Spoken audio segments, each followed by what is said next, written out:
2:30 p.m. tip-off on Saturday. Marquette, number 5 in the country, at number 12, Creighton. Another awesome Big East matchup as we get ready for the postseason here. Creighton, a 2-point home favorite, according to Haslametrics, over under 151. Projected seeds here, 2 versus 3. So this is phenomenal stuff. Marquette currently a 2, Creighton currently a 3. Derek, I'll start with you. Eli and I have Creighton futures. We loved them after they beat UConn. They seem to have lapses here and there. Seem to be live or die by the 3. And Marquette, we've had concerns about depth, so now they face each other here. I don't have a strong opinion here, but I can't wait to see this game.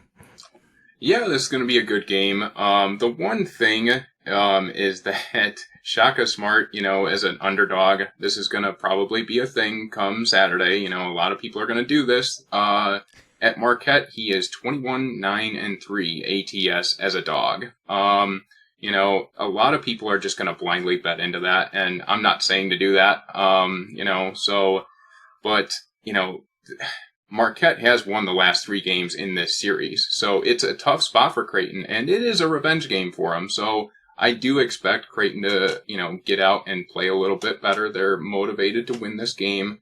In their last matchup, they allowed 19 offensive rebounds to Marquette. If they didn't do that, they win that game outright, and Marquette had 18 second chance points off those rebounds in their last game. I just don't really expect them to do that again. And Creighton, what they do well is they run you off the 3-point line and they force you into that mid-range game, right? And I expect them to do that more so in this game, and they'll probably knock down a lot more threes in this game.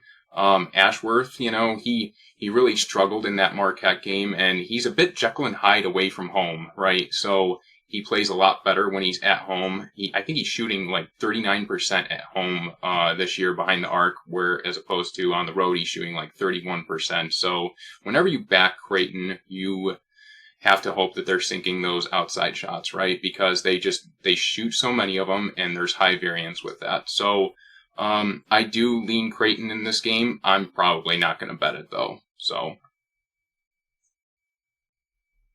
Eli, your thoughts?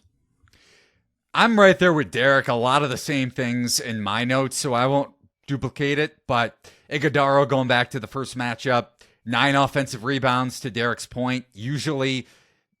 Rarely an issue for Creighton when it comes to cleaning up the defensive glass with Kalkbrenner and even Baylor Shireman, one of the more underrated rebounders in the country, even at the offensive end of the floor and creating second chance shots.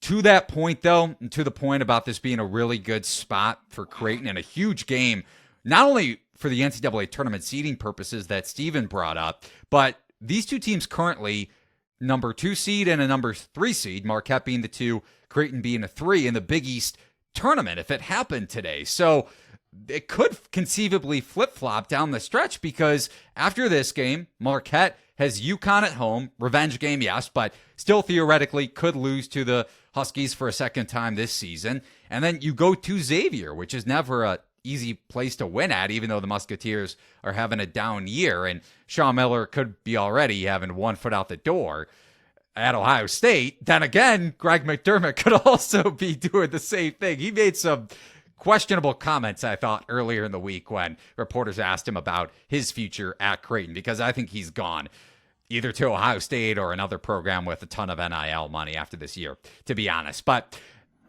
kind of similar to the Kansas-Baylor game in the sense that I make this game Creighton -1, despite the spot.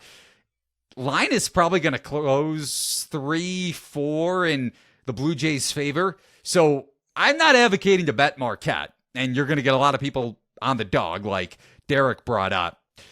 It's not a spot where I'd be looking to bet Marquette, not a spot where I'd be looking to bet Kansas, even if Baylor gets steam like they probably will if McCullough indeed is out.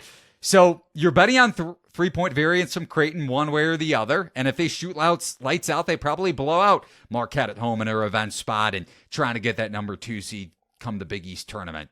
Not a game I'm really interested in touching, but should be a hell of a game to your point, Steven.